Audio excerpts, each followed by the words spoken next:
Desde o momento em que entrei no Hotel Grand Imperium, senti que havia algo errado. Não sei explicar. Talvez fosse o silêncio excessivo dos corredores, ou o modo como as luzes pareciam piscar quando eu passava. Mas, principalmente, era a sensação de que alguém já sabia que eu estava ali. Meu nome é Helena Duarte, jornalista investigativa há quase 10 anos. E, naquela semana, eu tinha em mãos o caso mais importante da minha carreira. Um escândalo político que envolvia lavagem de dinheiro, contratos falsos e um nome poderoso do governo.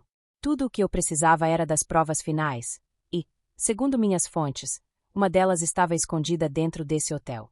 O quarto 407. O meu era o 406. Coincidência demais, não? Ou talvez destino, aquele tipo de destino que te leva direto para o olho do furacão. Assim que deixei a mala no chão, comecei a organizar as pastas e o gravador sobre a mesa. O ar tinha cheiro de madeira encerada e café velho. Abri a janela e vi Londres lá fora, úmida e acinzentada.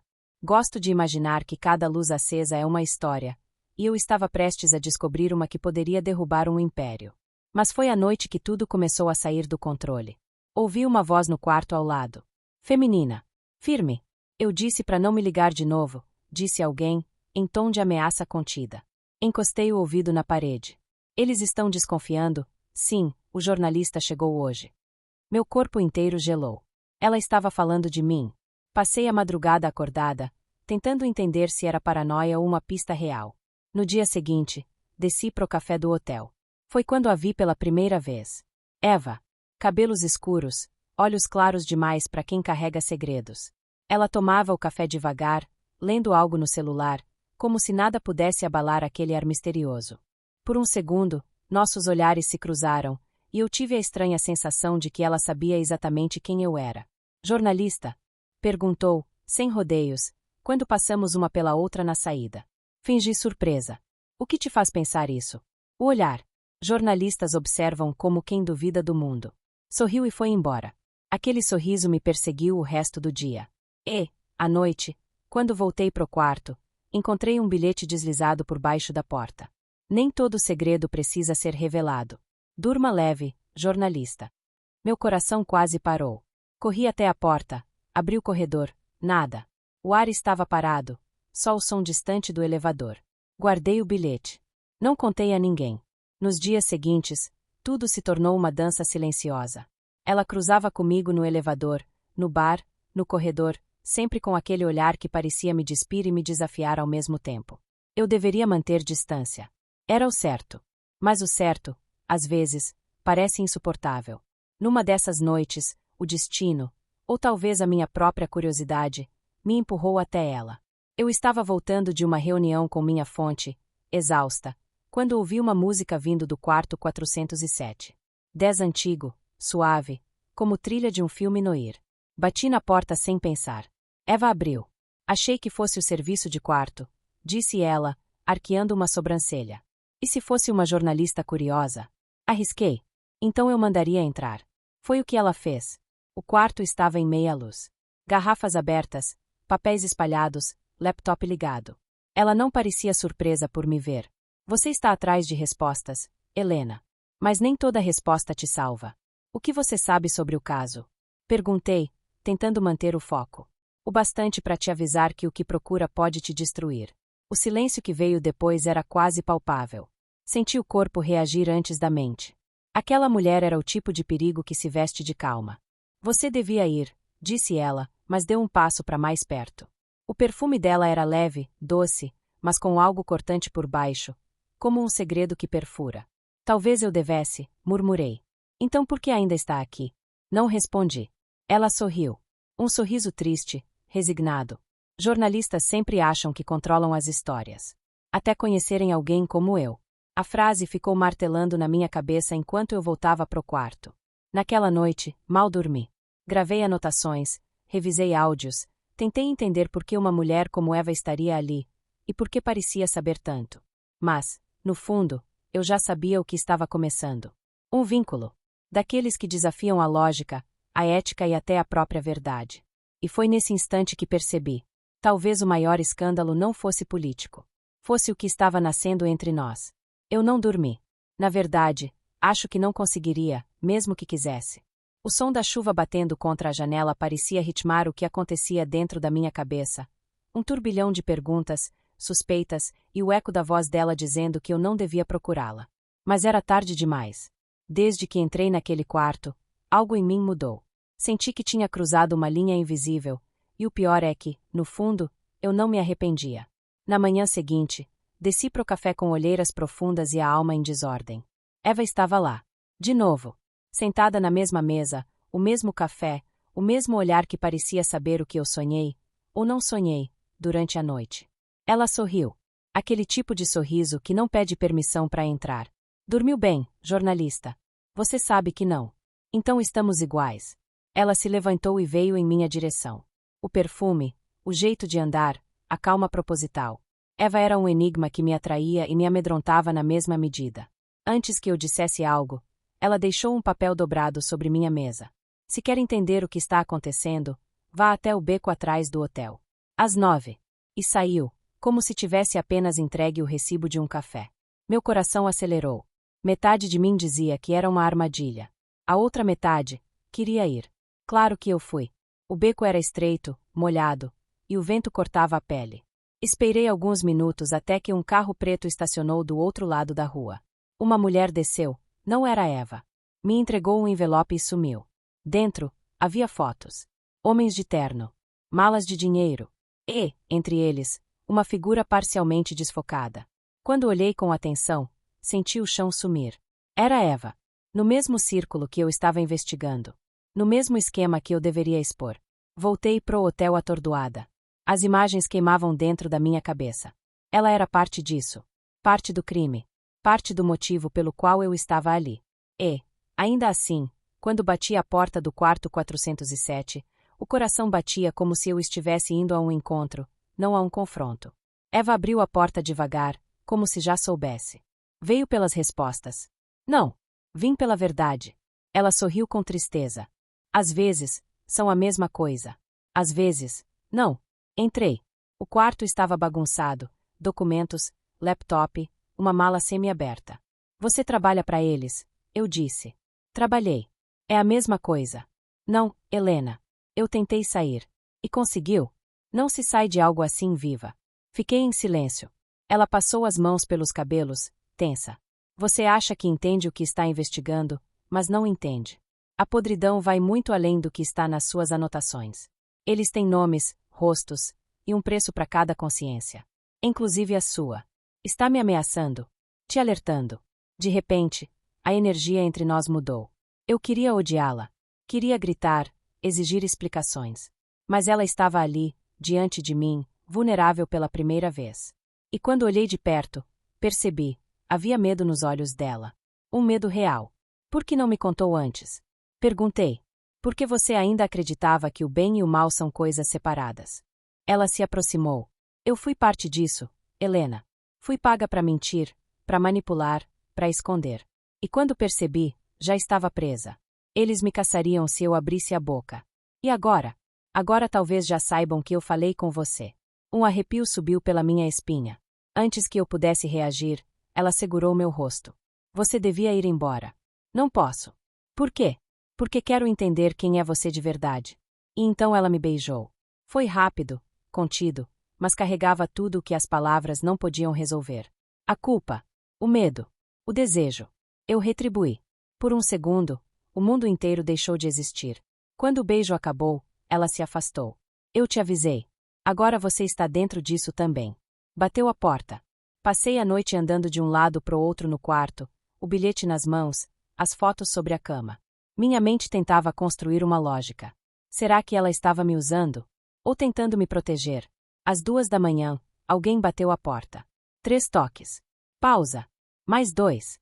Padrão de reconhecimento. Abri. Era Eva, trêmula, ensopada pela chuva. Estão vindo atrás de mim, sussurrou. Eu não tenho para onde ir. Fechei a porta atrás dela. Ela caiu no sofá, respirando com dificuldade. Peguei uma toalha, sentei ao lado. Nossos olhos se encontraram, e naquele instante, eu entendi o absurdo da situação. A mulher que eu deveria expor, estava implorando para eu salvá-la. Se te ajudarem, vão me matar, disse ela. Se eu sumir, eles apagam as provas. E o que quer que eu faça? Confia em mim. Só dessa vez. Peguei o pendrive que ela estendeu. O que tem aqui? Tudo. Mas abre quando eu disser. E se eu não confiar? Então é o fim. Para nós duas. O nós duas ficou ecoando dentro de mim. Um nós que não existia, mas que, de algum jeito, já era real. Ela adormeceu no sofá, exausta. E eu fiquei ali, observando. O som da respiração dela, o leve tremor das mãos, o contraste entre força e fragilidade. Como alguém tão perigosa podia me inspirar tanto medo e ternura ao mesmo tempo? Pela primeira vez em anos, senti algo que não era só curiosidade profissional. Era um instinto. Um chamado. E talvez, uma armadilha. Ao amanhecer, quando abri os olhos, ela não estava mais lá. A toalha caída no chão. O pendrive sobre a mesa. E um bilhete novo. Se me encontrarem, diz que nunca me viu. E se tiver coragem, abre o arquivo. Eva. Olhei pela janela. Carros de polícia cercavam o hotel. Homens de terno subiam as escadas apressados. O medo me gelou. Peguei o pendrive e o escondi no bolso do casaco. Quando bateram na minha porta, eu sabia. A partir daquele momento, nada seria igual. Nem o caso. Nem ela. Nem eu. Quando bateram na porta do meu quarto, o som pareceu atravessar minha pele. 3 batidas secas. Seguidas do silêncio mais pesado que já ouvi. Olhei pro pendrive no bolso do casaco, como se ele fosse uma bomba prestes a explodir. Talvez fosse. Senhora Helena Duarte. A voz do outro lado era firme, institucional, fria. Polícia Metropolitana de Londres. Precisamos que nos acompanhe. Abri a porta devagar, tentando não parecer culpada. 2 agentes. Ternos escuros, olhares que diziam mais do que as palavras. Algum problema? Perguntei, a voz falhando. Uma hóspede desapareceu. Quarto 407. Senti o estômago afundar. Eva, sussurrei, antes de conseguir me conter. Os 2 se entreolharam. Então a senhora a conhece? E foi assim que percebi. Eles não estavam apenas investigando o desaparecimento.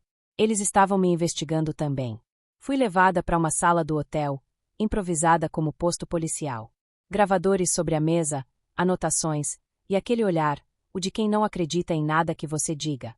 Senhorita Duarte, há quanto tempo conhece a senhora Eva Morial? Eu, mal a conheço. E, ainda assim, testemunhas dizem que ela foi vista entrando no seu quarto ontem à noite. Engoli seco. Ela pediu ajuda. Disse que estava sendo seguida. Pela polícia. O homem ironizou. Por pessoas perigosas. E o que fez então? Dei abrigo. Foi o que qualquer pessoa faria. Ele anotou algo, sem levantar os olhos. E depois disso, dormi.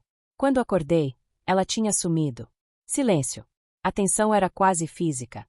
Eu podia sentir o suor escorrendo pelas costas, o coração batendo tão alto que parecia ecoar na sala.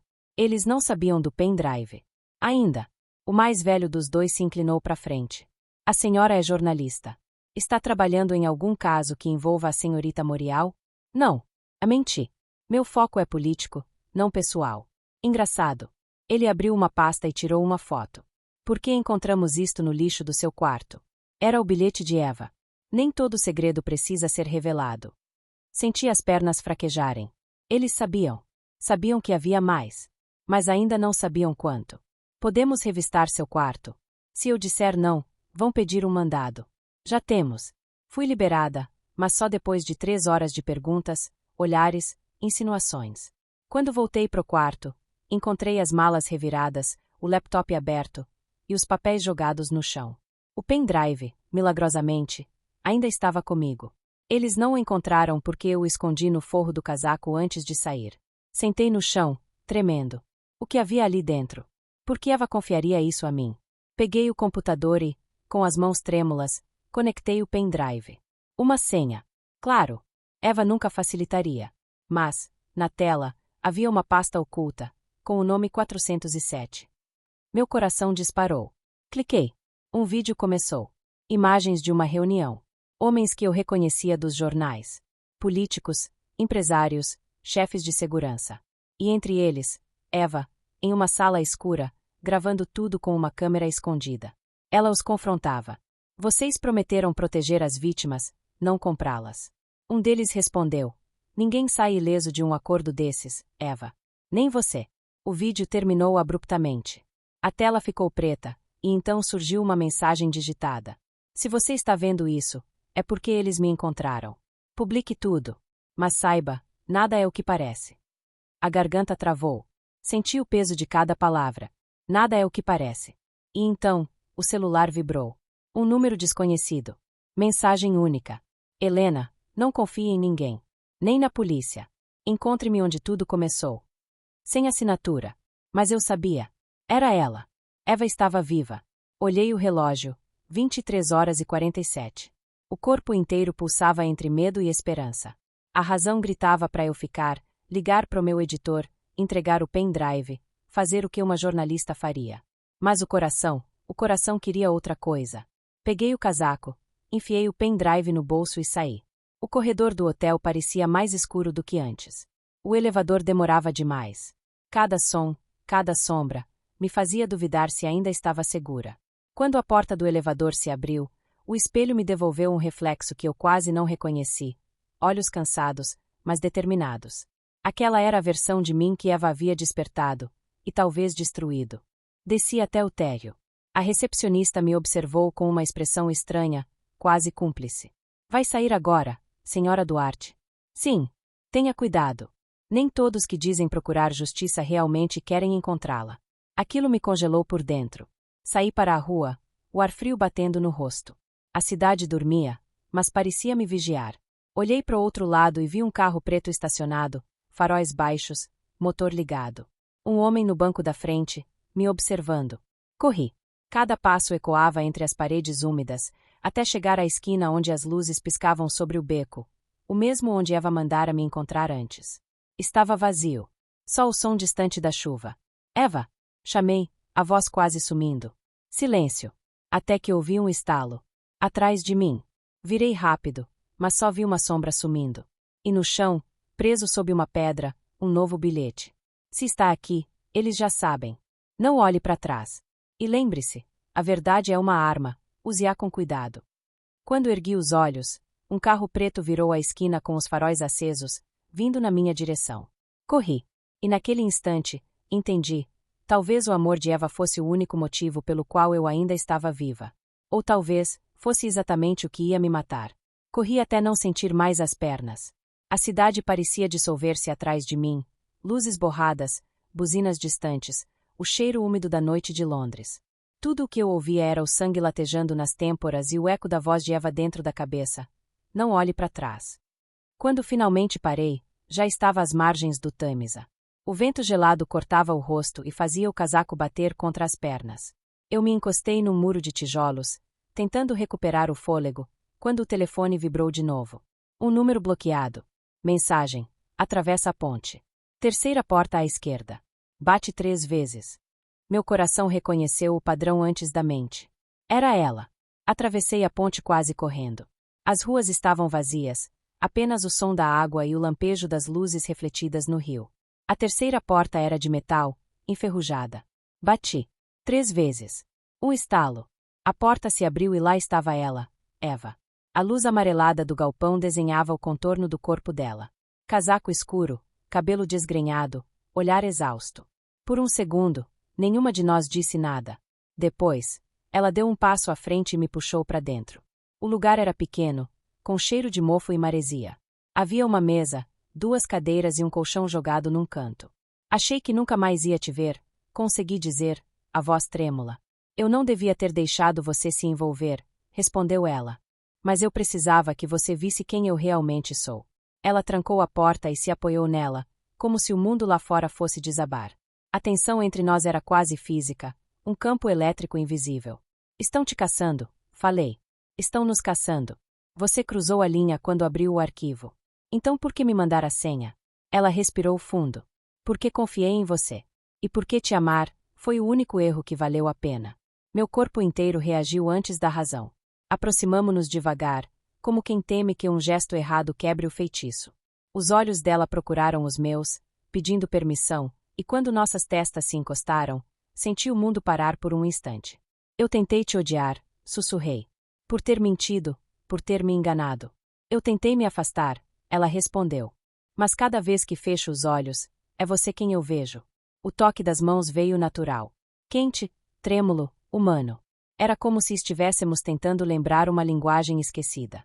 Ela encostou a testa no meu ombro, e eu senti o cheiro do cabelo dela misturado ao sal do rio.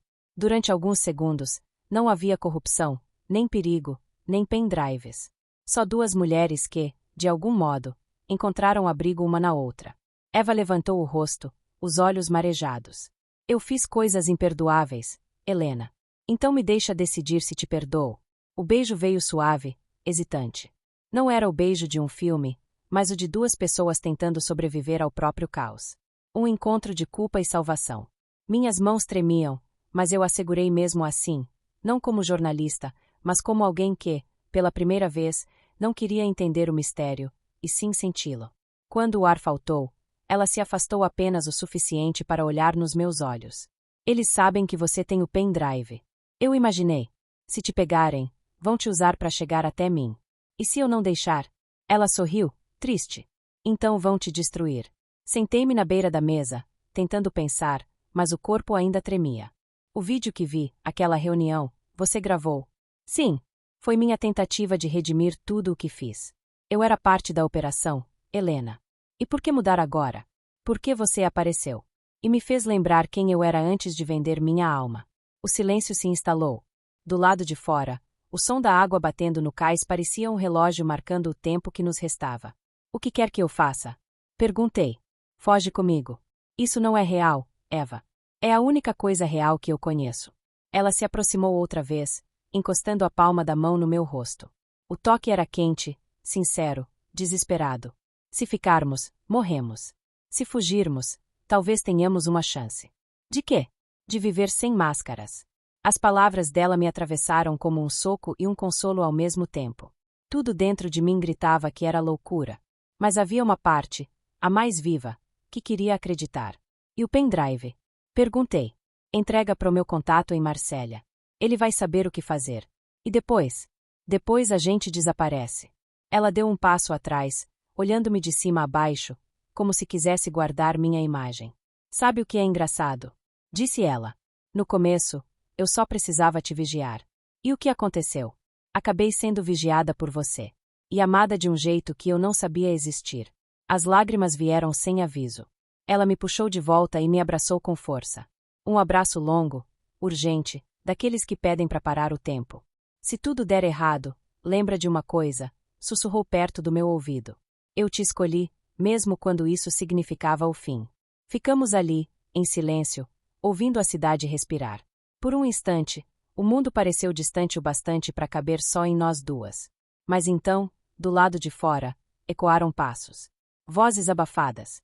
Lanternas varrendo a escuridão. Eva me empurrou suavemente. Vai pela saída dos fundos. Agora. E você? Vou atrasá-los. Peguei o pendrive, o coração disparando. Antes de sair, olhei para ela uma última vez. Ela sorriu, aquele mesmo sorriso de quando nos conhecemos, calmo e perigoso. Nos vemos do outro lado, jornalista. A porta se fechou atrás de mim. E enquanto corria novamente pelas ruas molhadas de Londres, percebi que a linha entre amor e destruição já tinha desaparecido. Tudo o que restava agora era a fé de que ela sobreviveria, e que o amor que nasceu no quarto 407 não terminaria ali. Passei as últimas semanas vivendo como uma sombra. Mudei de nome, de número, de bairro. O apartamento era pequeno, no último andar de um prédio antigo, com vista para um beco onde o sol quase nunca chegava. À noite, o som das sirenes misturava-se ao tic-tac insistente do relógio e à minha própria respiração. Foi ali que comecei a montar o quebra-cabeça. Liguei para colegas de redação, usei senhas antigas, procurei rastros digitais. Quase ninguém atendia. Os poucos que atenderam falaram em voz baixa, com medo de serem ouvidos. Helena, o caso subiu de nível. Tem gente grande envolvida. Eu sei. E a mulher? Desaparecida. A menti. Mas ela não estava. Porque todas as noites eu sentia a presença dela. O mesmo perfume discreto, a mesma energia. Eva estava por perto. Uma madrugada, enquanto revisava arquivos no laptop, ouvi o som suave de passos na escada. A campainha não tocou. 3 batidas. Pausa. 2. O mesmo código. Abri devagar. E lá estava ela. Encharcada da chuva, o cabelo colado ao rosto, os olhos brilhando como se a cidade inteira se refletisse neles. Por um segundo, Nenhuma de nós falou nada. Depois ela sussurrou. Eu disse que não olhasse para trás. Fechei a porta e, antes de pensar, abracei-a. O corpo dela estava frio e tremia. Estão te seguindo? Perguntei. Sempre. Mas não podia ficar longe. Sentamos no chão, encostadas na parede. O barulho da chuva no vidro era o único som. Ela segurou minha mão com força, como quem tenta provar que ainda está viva. Achei que tinha te perdido, confessei. Eu também. Mas a gente sobreviveu ao pior. Será? Ainda não acabou, Helena. Eles estão dentro da sua redação. Meu peito apertou. Quem? Ela respirou fundo. Alguém em quem você confia. O pendrive não mostra tudo. Ele esconde uma segunda camada. Pegou o computador e, com uma calma estranha, começou a digitar códigos. Linhas de texto surgiram, até que uma nova pasta apareceu. Project Elysium. Vídeos, mensagens, contratos falsos. E uma gravação de voz. A voz era familiar. Do meu editor. Apaguei qualquer menção à informante. Ela foi útil enquanto precisou ser. Depois, cuidem para que a jornalista desapareça com ela. Senti o chão se mover. Meu editor. O homem que me ensinou a escrever sobre verdade. Traidor. Eva fechou o notebook. Agora entende por que não podia confiar em ninguém. Assenti, em silêncio. A verdade pesava mais do que o medo. Ela levantou, caminhou até a janela e ficou olhando a chuva. Sabe o que é pior? Disse. Eu ainda acredito que dá para salvar algo. O quê? Nós duas. Aproximei-me devagar. A tensão entre o perigo e o desejo pairava no ar como eletricidade. Encostei a mão no braço dela. Eu não quero mais fugir. Então fica. Ela virou-se, o rosto a poucos centímetros do meu. O olhar dizia tudo o que as palavras não podiam: saudade, culpa, esperança. Beijou-me devagar, com uma calma que parecia um pedido de perdão. Não havia pressa, só o reconhecimento de que ainda estávamos ali, inteiras, feridas, vivas. Quando o beijo terminou, ela encostou a testa na minha. A gente tem pouco tempo. Amanhã eles vão vir atrás de você. E você? Eu fico por perto. Sempre fiquei. As horas seguintes passaram em silêncio. Eva dormiu no sofá, o corpo finalmente em paz. Fiquei observando-a, tentando decorar cada detalhe. A curva do sorriso, o modo como os dedos se fechavam quando sonhava. Por um instante, o caos do mundo lá fora não existia.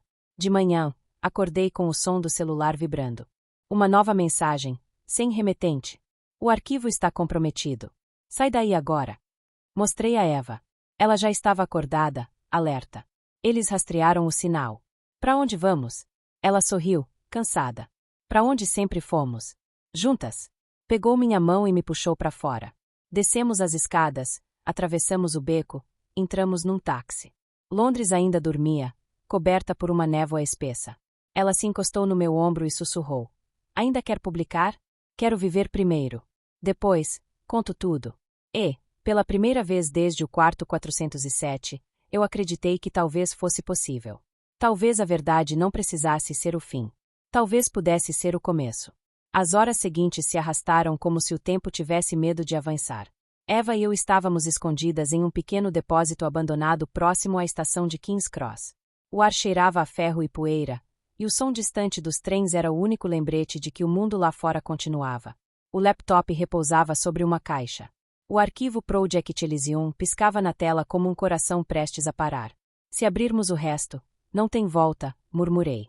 Nunca teve, Helena. A diferença é que agora sabemos o que estamos enfrentando. Ela estava sentada à minha frente, os cabelos presos de qualquer jeito, o rosto cansado, mas com um brilho novo nos olhos, o brilho de quem desistiu de mentir. Abri o arquivo. Planilhas, mensagens, transferências bancárias, e então, um vídeo. O rosto do meu editor apareceu, frio, calculista. Eliminem as duas. O material será reeditado como suicídio. A imprensa precisa de mártires de vez em quando. Senti o corpo estremecer. Eva fechou o laptop com força. Eles vão vir rápido. O silêncio que se seguiu foi um acordo tácito. Não havia mais fuga possível. Peguei o celular e liguei para Lucas, um dos poucos colegas em quem ainda confiava. Lucas, preciso que publique um material se algo acontecer comigo. Está em um e-mail agendado. Helena, o que você fez? A coisa certa. Desliguei antes que pudesse mudar de ideia. Eva me observava. Você acabou de assinar sua sentença. E a sua também. Ela deu um meio sorriso. Então pelo menos estaremos juntas. Nos aproximamos sem pressa, o coração disparado. O toque dela era um lembrete de que ainda éramos humanas no meio de tanta sujeira. Encostei a cabeça no ombro dela. Às vezes acho que te encontrei só para te perder, sussurrei. Ou para me salvar. Um ruído metálico interrompeu o instante. Passos. Vozes. Ela puxou minha mão e apagou a luz. Eles chegaram. Nos escondemos atrás das pilhas de caixas. Lanternas varreram o galpão. Ouvi um dos homens dizer. A jornalista está com ela. Ordens diretas, vivas, se possível. Eva apertou minha mão. Pela saída lateral, corre até a rua. Eu distraio eles. Não. Helena, ou você vai morrer comigo, ou vive para contar. Escolhe.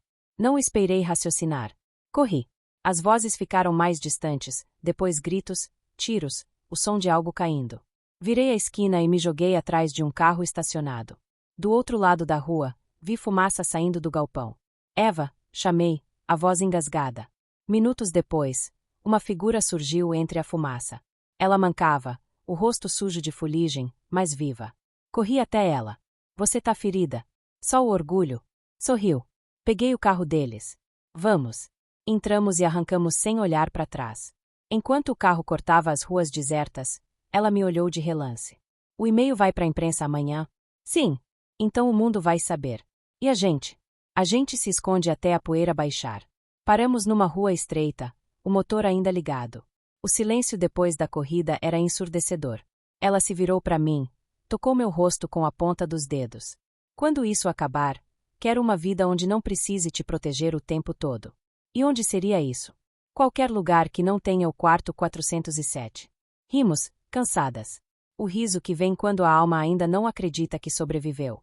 Ficamos ali até o amanhecer. O céu começava a clarear e a cidade despertava, alheia ao que acabará de acontecer. Eva encostou a testa na minha. Se me perder de novo, procura o som do rio. Eu sempre volto para ele. Eu ia responder, mas o som distante das sirenes nos fez calar. Ela ligou o carro. Agora é com você, jornalista. E você? Tenho um último acerto a fazer. O carro partiu em direções opostas. Enquanto a vi desaparecer entre as ruas, percebi que a verdade estava prestes a explodir, e talvez junto com ela, tudo o que restava de nós. Mas, no fundo, eu sabia, aquela história ainda não tinha terminado. Quando a reportagem foi ao ar, Londres parou. Os nomes, as cifras, as imagens. Tudo o que tentaram enterrar ganhou luz. As manchetes estampavam o maior escândalo da década. O país inteiro queria saber quem tinha vazado o material, mas ninguém falava meu nome. Lucas manteve a promessa, publicou a verdade e me manteve fora das câmeras. Fazia semanas que eu não via Eva. Depois da noite do incêndio, ela sumiu. Nenhuma mensagem, nenhum sinal. Só o vazio que ficou entre um suspiro e outro. O governo caiu. O editor foi preso. E, de repente, o mundo inteiro parecia em silêncio, como se esperasse que eu dissesse algo. Mas eu não tinha mais nada para dizer. Passei a viver como uma sobrevivente de mim mesma. Trabalhava pouco, dormia menos. Voltei a escrever em cadernos de capa preta, sem nome. Neles, eu anotava fragmentos de lembranças. O som da chuva na janela do 406. O perfume dela na minha roupa. O que é verdade, o que é amor e o que foi apenas sobrevivência. Até que uma manhã, encontrei um envelope por baixo da porta. Sem remetente. Dentro, uma chave prateada e um bilhete. Quarto 407. Uma última vez. E, por um segundo, achei que fosse uma alucinação. Mas a chave era real. E o número gravado nela também. O hotel ainda existia, embora agora tivesse outro nome e nova fachada. Passei pela recepção com o coração disparado. O elevador antigo ainda gemia como antes. Quando a porta se abriu no quarto andar, o corredor tinha o mesmo cheiro de madeira e café antigo. O 407. A chave girou na fechadura com um estalo suave. Entrei. O quarto estava vazio, mas arrumado demais, como se esperasse alguém. Sobre a cama, uma caixa de metal e um bilhete.